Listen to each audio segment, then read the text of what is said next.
Добрый день. Записываю это видео уже в очередной раз. Несколько дублей делал. Не получается у меня никак записать нормально. Вечно какая-то беда со звуком. Днем записываешь, вечно какие-то посторонние звуки вокруг. Но я просто заколебался перезаписывать. Я буду писать как есть, как выйдет, так выйдет. А иначе я просто никогда не выпущу это видео. Сегодня я хотел рассказать о походах на барахолку. На одной из прошлых барахолок я приобрел вот этот предмет, этот сервиз. И еще один предмет, я его покажу позже.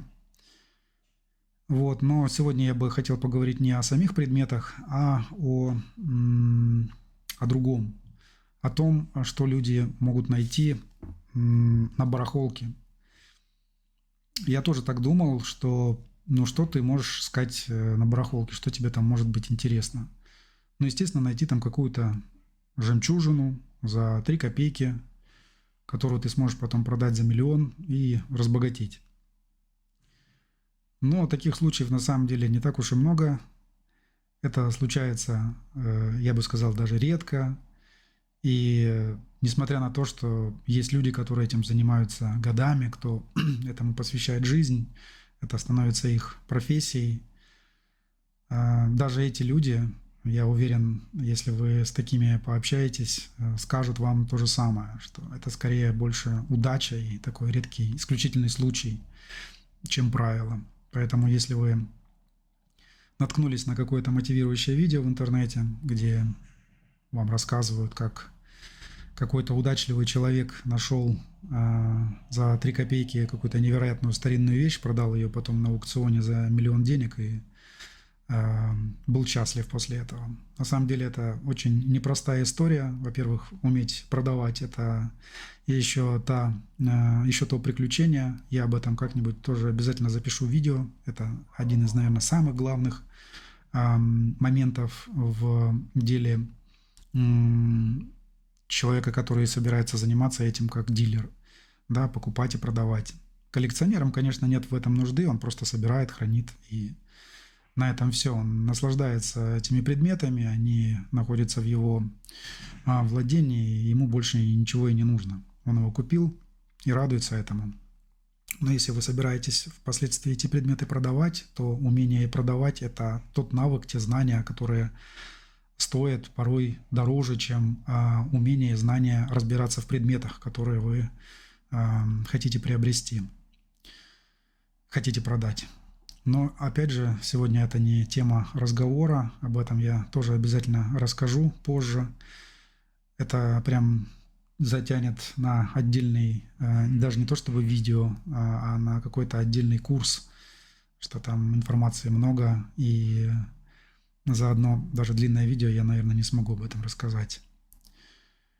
Поговорить я бы хотел сегодня о том, что помимо самих предметов на барахолке мы можем найти еще и очень интересный ресурс. Это люди. Люди, которые так же, как и вы, интересуются как в роли коллекционера, так и в роли дилера, человека, который занимается перепродажей антиквариата. И знания этих людей, опыт этих людей могут стоить порой дороже, чем какие-то даже самые удачные покупки, которые вы совершали. И походы на барахолку – это не всегда для того, чтобы найти ту самую жемчужину, да, о которой я сказал, и сразу разбогатеть и жить всю жизнь потом припеваючи. Нет, это не только в этом дело. Есть еще важный атрибут – это насмотренность, которую вы приобретаете в процессе. Это очень важно и замечательно, конечно, иметь книги, даже ходить в музей – это очень важно. Вы эти предметы видите воочию, как они на самом деле выглядят. Очень интересный момент по поводу размерности. Мы тоже об этом как-нибудь поговорим.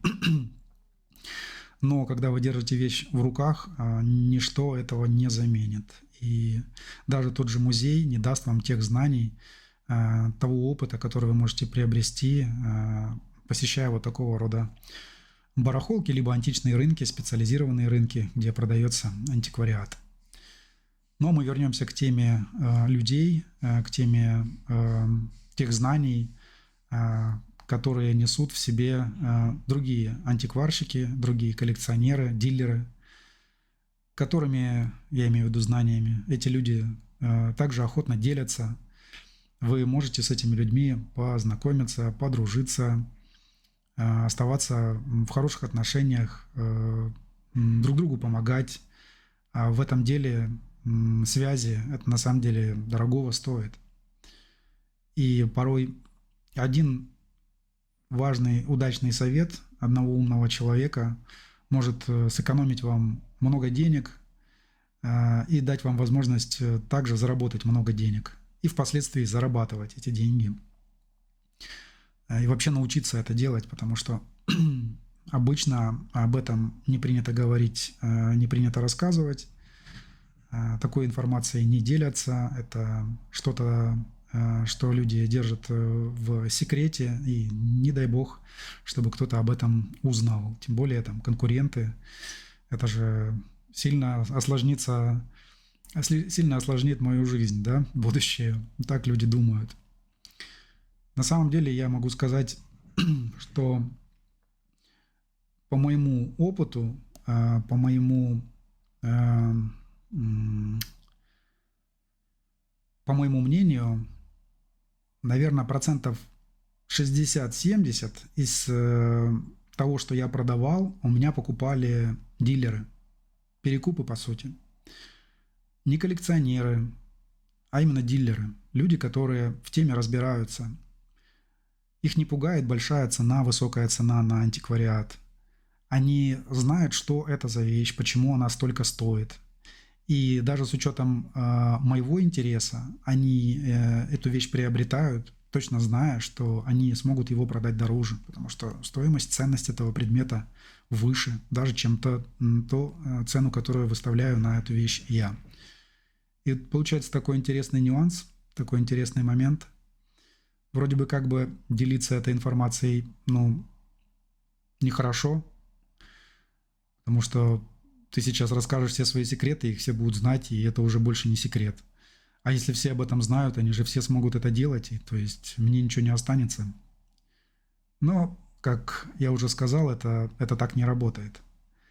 Если эти знания распространяются среди людей, люди начинают разбираться в предметной области, они будут приобретать действительно ценные, хорошие, качественные вещи, а не мусор, который потом в итоге выбросят. И такие покупки просто демотивируют, они отворачивают вас от пути, на котором вы находитесь. Да? Вам в какой-то момент может показаться, что это все ерунда, это не стоит потраченных усилий, вам это больше не интересно, это сложно и так далее. Вот я, например, так не считаю и думаю, что делиться знаниями такого рода – это больше даже я помогаю себе, чем вам. Потому что, как я уже сказал, большую часть предметов, которые я продавал, которые я продал, у меня приобретали люди такие же, как и я, либо дилеры, в основном это дилеры. Хотя и коллекционеры люди тоже есть, но больше это люди, которые занимаются перепродажей. Вот и получается такой интересный нюанс, что знаниями делиться на самом деле нужно. Не просто можно, а нужно. Это второй предмет, который я также приобрел на этой барахолке.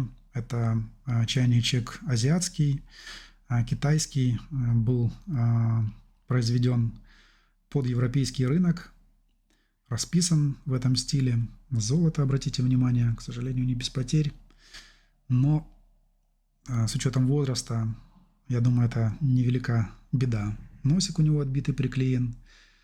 Не очень хорошо приклеен, возможно, я его буду переклеивать. И как это сделать, я потом вам расскажу.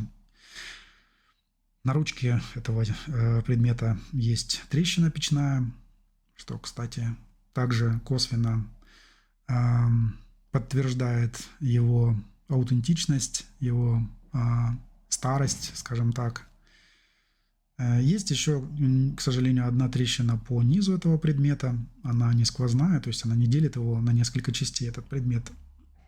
Предмет остается цельным, но трещина, как higher loss, присутствует. Но это все из проблем по этому предмету. Он сохранил свою оригинальную крышечку, красиво расписанную, что, кстати, редкость. Чаще всего они продаются без крышек. Вот. Стоит этот предмет сильно дороже, чем я его приобрел.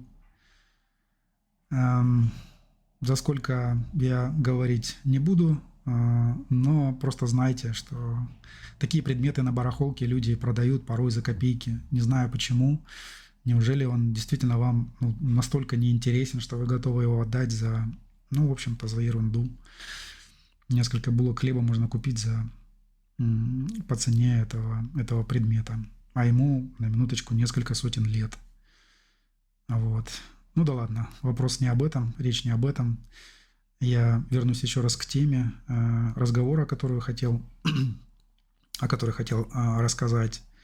Ходите на барахолки, общайтесь с людьми, делитесь знаниями, интересуйтесь антиквариатом. Это интересно, это захватывает, это прибыльно, если этим действительно заниматься с интересом, с азартом, вникать в эту тему. И не брезгуйте общением с людьми. Я считаю, что те знания, которые вы можете почерпнуть из книг, музеев или даже барахолок, да, вот то, о чем я говорил, насмотренности, не заменят тех знаний, которыми могут с вами поделиться другие люди, кто давно этим занимается и кто имеет в своем арсенале какие-то интересные лайфхаки, о которых вы пока не знаете. И возможно, один из таких советов может не просто вам сохранить какие-то деньги, да, или приумножить, а может в корне изменить всю вашу жизнь. Поэтому я считаю, в который раз повторяю, что знакомство, общение с людьми – это, возможно, даже большая ценность, чем та, за которой мы обычно ходим на такого рода барахолки. Об этих предметах я буду говорить больше и позже. Поподробнее расскажу о каждом из них. На самом деле есть что рассказать. Расскажу и по поводу атрибуций предметов, как отличать старый фарфор от нового, как реставрировать. По крайней мере, расскажу, как расклеить и склеить предметы без химии, без каких-то механических манипуляций, чтобы предмет окончательно не испортить. Расскажу о том, как атрибуцировать эти предметы, где искать информацию, и многое другое, то, о чем я не смог рассказать в этом видео, что относится конкретно к этим предметам, я об этом буду говорить немножко позже. Сегодня я на этом ставлю точку. Пока-пока.